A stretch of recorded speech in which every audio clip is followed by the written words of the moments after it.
Sejam bem-vindos! Fique agora com o programa Espiritismo em Nossas Vidas com Wagner Ideale, sempre com temas que estão ligados ao nosso dia a dia.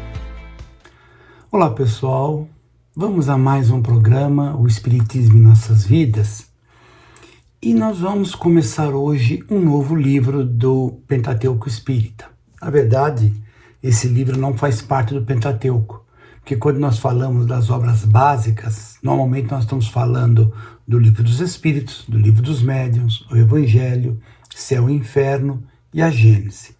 Aí nós, nas últimas aulas, estivemos conversando um pouco sobre as obras póstumas. E agora nós vamos falar de dois livrinhos. Durante uns 3, 4 programas nós vamos falar sobre esse livro que é O que é o Espiritismo. É um livro fino, não um livro denso, mas muito interessante de se estudar. E depois nós vamos comentar sobre um outro livro desse contexto dos livros deixados pelos Espíritos através de Kardec. Muito bem, esse livro, O que é o Espiritismo, ele é um livro que tem 121 páginas, então você percebe que não é um livro denso, como eu disse. E ele é dividido em 3 capítulos. Muito bem, antes de qualquer coisa, como nós estamos feito desde que nós começamos lá atrás falar sobre as obras de André Luiz, nosso objetivo não é que você deixe de ler as obras espíritas porque nós estamos conversando aqui. Não, em hipótese alguma. O objetivo desse nosso pequeno bate-papo é mostrar mais ou menos o que tem essas obras, porque essas obras não são um romance que, se eu falar aqui, perde a graça. É um livro de estudo, é um livro profundo, são livros de estudo, são livros muito profundos. E isso leva a gente a fazer alguns comentários e despertar nas pessoas a leitura. Porque, infelizmente, a grande maioria dos espíritas brasileiros, mas a maioria esmagadora, malemar leram o Evangelho e o Livro dos Espíritos das obras de Kardec. Malemar, olha lá. É bem provável que a 90% dos espíritos só tenha lido o Evangelho nos seus evangelhos do lar, o que é muito certo, ler, fazer o Evangelho no lar e ler. Mas acontece que, como espíritas, nós não podemos ficar na superficialidade dos conhecimentos. Nós temos a obrigação de nos aprofundarmos, aprofundar de verdade, estudando obras espíritas, obras espiritualistas, obras que venham a fazer a gente questionar, para que nós possamos entender a profundidade dessa doutrina. Ela não é, em hipótese alguma, a doutrina espírita, não é o que as pessoas estão vendo aí nessas redes sociais.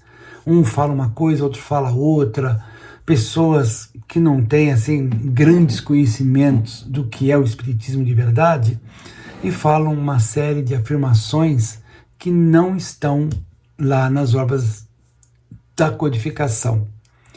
Emmanuel já tinha dito isso, a própria Joana de Ângeles também disse.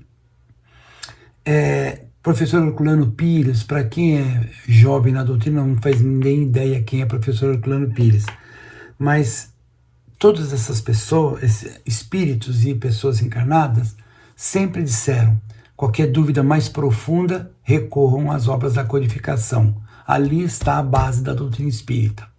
Muitas pessoas, mas muitos espíritas eu tenho escutado quando eu vou dar palestras e coisas assim, de que, não, mas Kardec não, Kardec já está superado. Kardec não está superado. Kardec nós nem entendemos direito ainda tudo que está escrito nessas obras.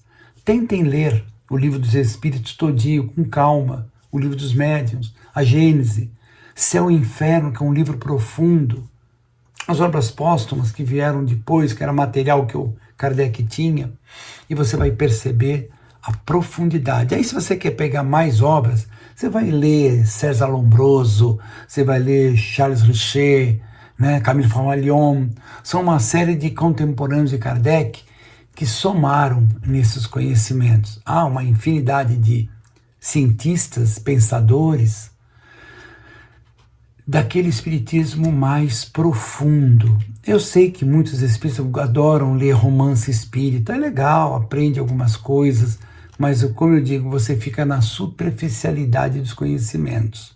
Você não vai a fundo como necessário se faz. Mas vamos lá.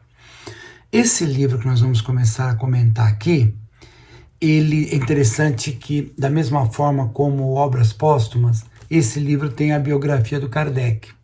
Colocaram nesse livro a biografia dele, o que é muito interessante, para que a gente veja a profundidade com que essa pessoa se dedicou a essa descoberta científica que virou uma filosofia e hoje, em alguns países do mundo, principalmente no Brasil, é visto como religião.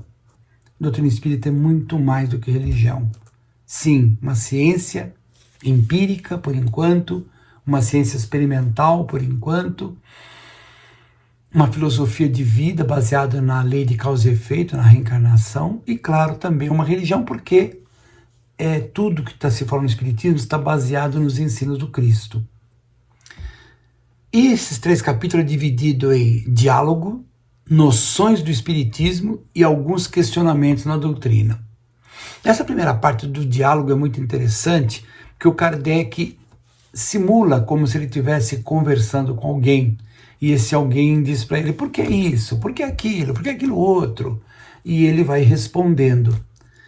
Pois é, logo no começo, no capítulo 1, ele começa com, eu estou olhando de lado porque eu tenho o meu notebook aqui do lado com toda a estrutura do trabalho que nós estamos fazendo.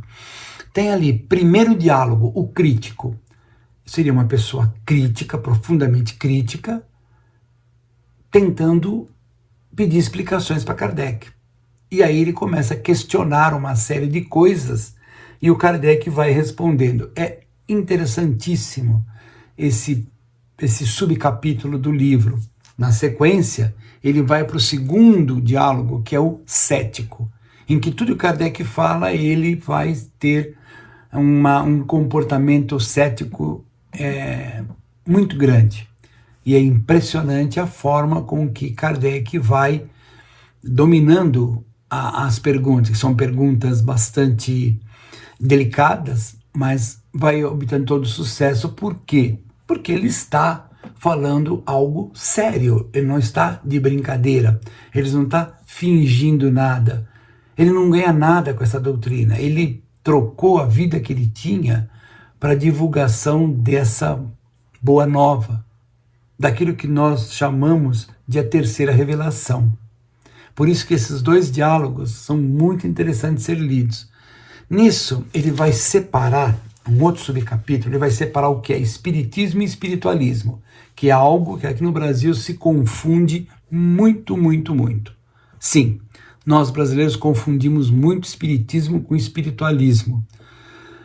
Ambos acreditam no espírito, ambos acreditam na preservação da consciência, da continuidade da vida, mas o espiritismo tem características próprias. E aí ele vai definir aí.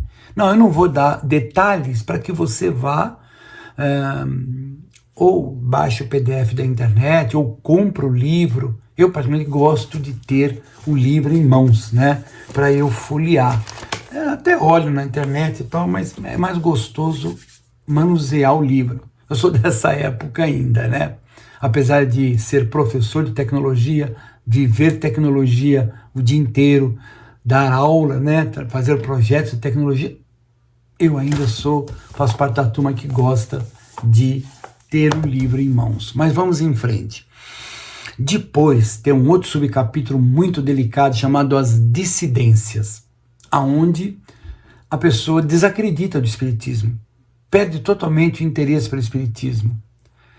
E nós vamos perceber nesse subcapítulo que, hoje, nos dias de hoje, nós continuamos tendo isso, da mesma forma como nós temos pessoas que misturam espiritualismo com espiritismo, e é fácil de ver isso, você vai nas redes sociais, a toda hora tem pessoas se manifestando espírita, quando na verdade não tem nada de espírita naquilo. Sim, fala de reencarnação, fala de mediunidade, mas a forma com que aquilo é visto, encarado, trabalhado, não corresponde aos preceitos espíritas. Mas então, essa dissidência é a mesma coisa. Muitas pessoas adentram o espiritismo com ideias muito fantásticas e depois criam Nossa, mas não é assim? Eu vou dar um exemplo. Eu leciono na casa espírita que nós trabalhamos, curso de espiritismo há mais de 20 anos. E um dia uma aluna, terminando o curso, virou para mim e falou: nossa, professora, eu estou tão frustrada. Eu falei: frustrada por quê? Ah, com o curso. Eu falei: puxa, mas por quê? A gente fez um trabalho tão bacana. Não é, eu achei que quando nós terminássemos o curso, eu estava vendo o espírito voando assim, eu ia fechar os olhos, ia psicografar. Eu falei: essa fantasia aí, acho que muito espírita tem, né? Acho que muitos espíritas adorariam ser o sucessor de Chico Xavier. É uma manifestação de ego muito forte, né? O ego é uma coisa extraordinária. Não.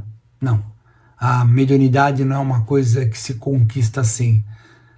O próprio Chico disse isso. Você quer ter mediunidade? Ajude o próximo, faça o bem, ame o próximo, faça o melhor de você na vida e a mediunidade vai aparecer. De outro jeito, esquece. Ah, não, mas eu tenho uma mandinga que eu faço. Esquece, nada disso. Isso é tudo fantasia. É tudo, assim, uma coisa que se acha que está acontecendo, mas não está, né? Nós no espiritismo chamamos isso de animismo. É o médium achando que ele está recebendo alguma coisa, mas ele não está. É ele que está falando. Não que isso esteja errado, mas não é mediunidade. Não, mas ele falou umas coisas tão bonitas. Sim, falou. Muito útil o que ele falou. Mas é dele. Ele tem esse conhecimento. Que bom. Mas não é mediunidade. Isso acontece muito dentro do meio espírita. Para isso, Kardec, ele brigava muito. Ele dizia uma frase assim: eu prefiro rejeitar 99 verdades antes ter que aceitar uma mentira. Então esse era o perfil de Allan Kardec. E no próximo subcapítulo vai ter uma parte falando sobre os fenômenos espíritas simulados. Hoje nós temos muito disso com o animismo. A pessoa não pode deixar a peteca cair, estão esperando que ele comunique alguma coisa, ele precisa falar, então ele finge, ele fala, ele acha, ele até se engana, ele acha que está tendo espírito. Nossa, infelizmente é verdade. Mediunidade é uma coisa muito sutil, é necessário muita concentração, muito estudo, tem que ler muito, precisamos ler muito, porque senão o espírito não tem material para retirar do nosso inconsciente profundo para poder falar. Não adianta vir o espírito de um cientista extraordinário para falar de uma área da ciência extraordinária se o médium não tem conhecimento nenhum. Ele vai falar, mas ele vai ficar na superficialidade das coisas. Ele não vai adentrar a profundidade, porque ele não tem essa bagagem. O espírito vai cutucar lá e não vai achar nada. Pois é, então esses fenômenos espíritas simulados que tinha no passado, tem hoje. E no passado, eu sempre falo nos meus cursos, quando você vê aqueles vídeos, ou aquelas fotografias de sessões de materialização, sessões de efeitos físicos, de movimentação de corpos, as famosas mesas girantes, uma porcentagem significativa disso era tudo fraude, como é até hoje. Então nós temos que, como disse Jesus, olhai a árvore, porque somente uma árvore boa pode dar bons frutos. E nós temos que estar sempre com um pé na frente e um pé atrás. Não adianta, você pode aceitar de bom coração e estar aceitando algo que não é verdade. Eu não estou me colocando numa posição fria, mas uma condição realista, verdadeira. A doutrina espírita é simplesmente maravilhosa.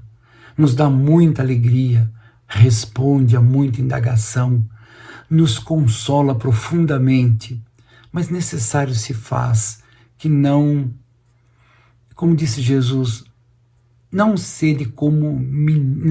Na verdade é assim, ele fala, vinde a mim as criancinhas, ou seja, que tenhamos nós um coração de criança e não um coração perverso.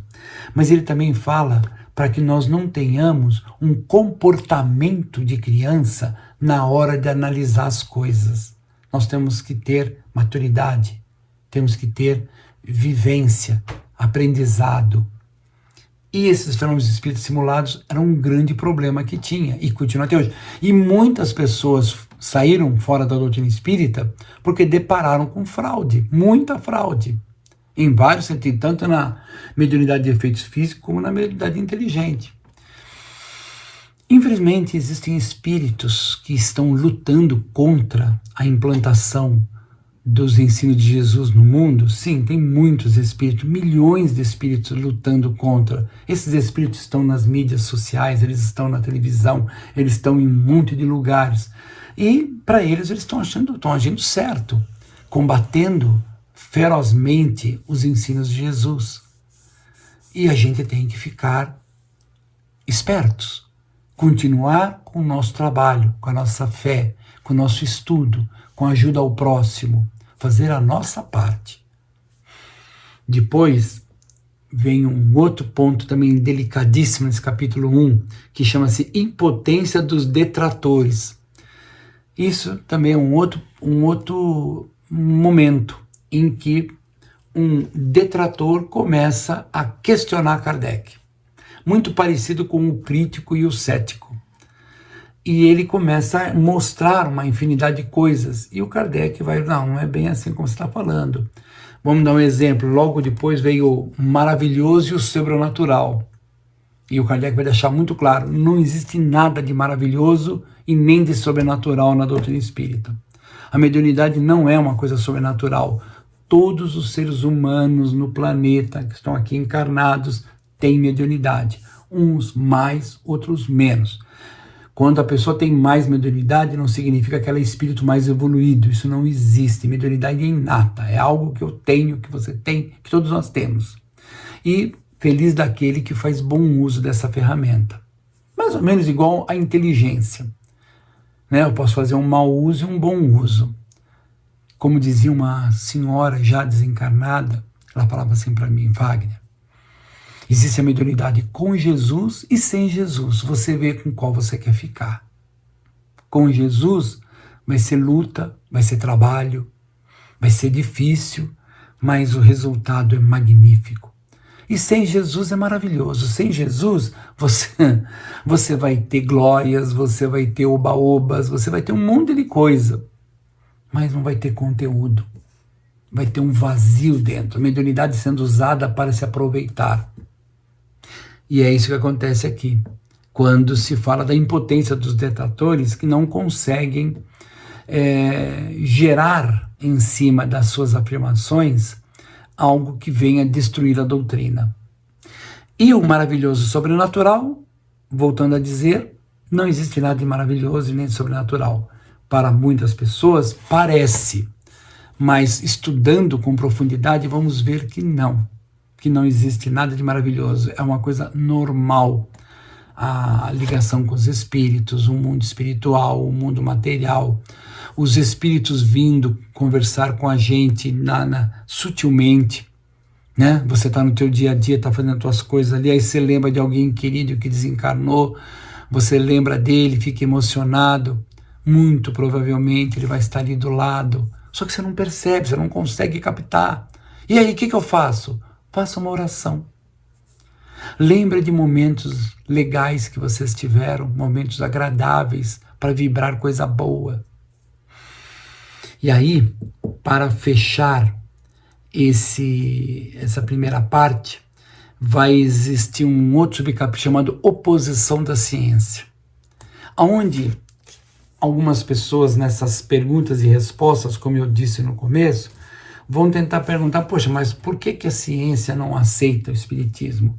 E aí o Kardec vai mostrar, existe todo um contexto político, todo um contexto até de ego. Eu vou dar um exemplo. Vou dar um exemplo bastante claro. Hoje, muitas ciências na área da psicologia têm lá os estudos psicológicos e eles todos são muito válidos, são profundos, são extraordinários, grandes pensadores, grandes cientistas, mas eles restringem tudo ao cérebro. Não, para a ciência tradicional não existe nada além do cérebro. Então tudo é construído, toda a nossa psique é construída no cérebro. E nós sabemos que não é bem assim. O cérebro é responsável por um monte de coisa, mas existe uma inteligência extracorpórea que dirige esse cérebro para essas tomadas de decisão.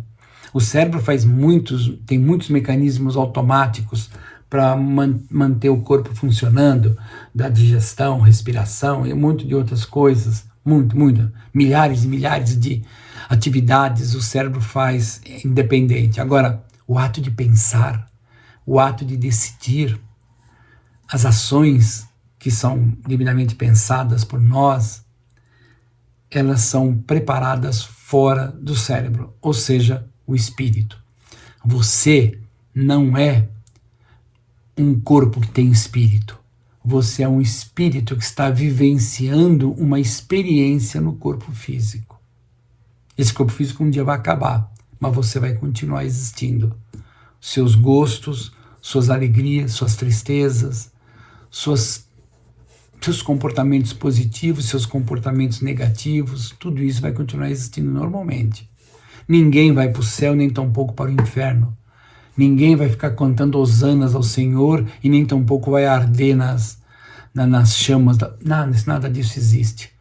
Ao desencarnar, cada um vai para posicionamentos na espiritualidade compatível com o que você é, compatível com o que você gosta, compatível com o que você tem de valor dentro de você. Então, essa atração pelos iguais, né? Essa atração vai acontecer muito na espiritualidade.